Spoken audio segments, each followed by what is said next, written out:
back to the show.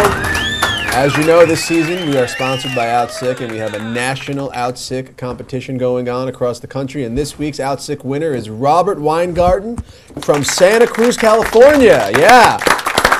Mr. Weingarten was on a business trip in Chicago. He decided to give himself a day of relaxation at a world-class luxury spa. Apparently, Mr. Weingarten thought he was alone in the spa's state-of-the-art hot tub, but in actuality, he was joined by some state-of-the-art Legionella bacteria. Oh, that's good. A few days after returning to Santa Cruz, Mr. Weingarten started coughing up blood and was rushed to Dominican Hospital, where he was told he had contracted Legionnaire's disease. My goodness, you will get this. He remains in the hospital under supervision, suffering from high fever, chills, and muscle aches.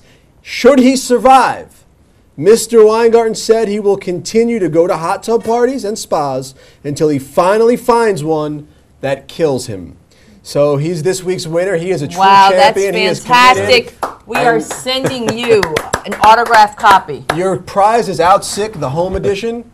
Play at home with the family. It's an incredible game. And there's only one way to win. There's only one way to win, but he won this week. He did. He's the sickest. Congratulations, Mr. Weingarten. Drop dead and win.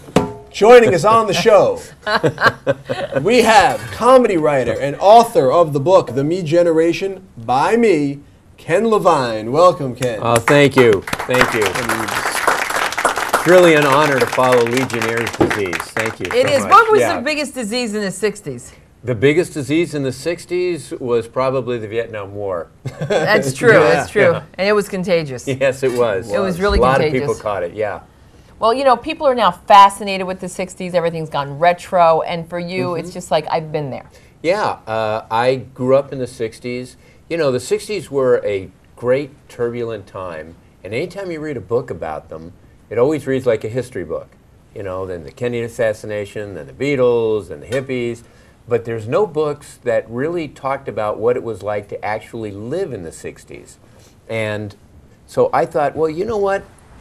I did. I lived out in Woodland Hills in the San Fernando Valley, and it was a great time to be a kid out here. There was the beach scene and the Sunset Strip and everything. And I thought, okay, I'll write the book. I have nothing to do for 4 years. So I wrote the book about what it was like for really 99% of the kids growing up in the 60s. When did you start writing for television? And can you tell some of the shows, can you tell our audience some of the shows you've written? Started writing in the mid-70s, was on The Jeffersons, MASH, Cheers, Frasier, The Simpsons, Becker, Wings, wrote the movie Volunteers with Tom Hanks and John Candy. Oh, you like that movie. I do. Thank you. Thank you very much. I'll give you $1 when we're off the air. I'll give you the home game version of it. Yeah. No, with the dollar, John Candy would win. No, with that dollar, you'll be doubling our show's budget. There you so go. Be all right, happy to do it. Indiegogo. But I got out of college and I was a disc jockey originally. I was a top 40 disc jockey going around the country playing the same 12 records over and over, and decided, you know, there has to be a better way of making a living. And I met my writing partner, David Isaacs. We were both in the same Army Reserve unit. They had a draft lottery back in the late 60s, and based on your birthday, it determined whether or not you would get drafted or not.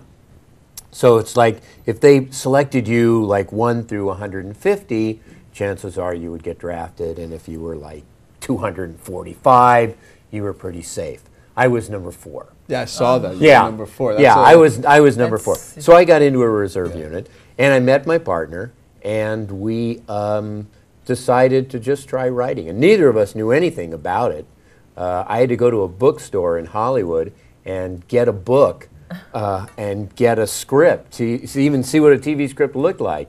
And we sat down and just started writing scripts and sending them places.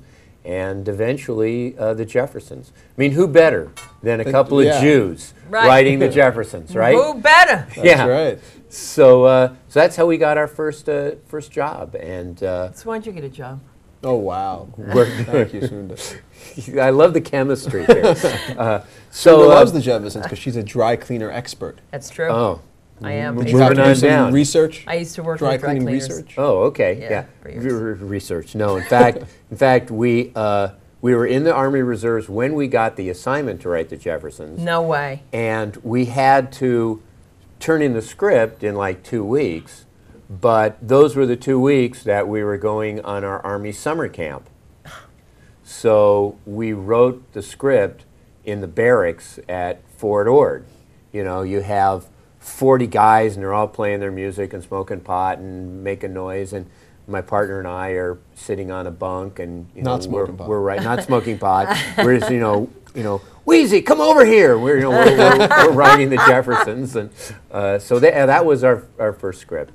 Yeah. Wow, it's so you had the pleasure of meeting the actors, I'm sure, and spending time with them. Yeah. Was he really that tremendous of a person? They all were really fun. And for us, it was amazing just to hear actual actors say our words. Say your words. Yeah. It's Yeah. music to It's your still ears. a thrill. It's still a thrill anytime I write a show, and you know, we've been very lucky in writing for really good shows. And Those are all every show You know. you mentioned was a huge show. yeah, I mean, to have, you know, Ted Danson and David Hyde Pierce and Tom Hanks and John Candy and, you know, people like that I love John reading our Candy. material was just great. It's just great. Thank you very much for joining us. At the end of October, the 29th, you're going to be at the Grove Yes. in Los Angeles at 7 p.m. At the Barnes & Nobles, the yeah. Barnes & Noble, doing a book signing for the book. Right. Right? Thank you very Right. much. Thank Ken you, Levine. guys. Thank Ken you. Levine. Thanks, We everybody. will be right back.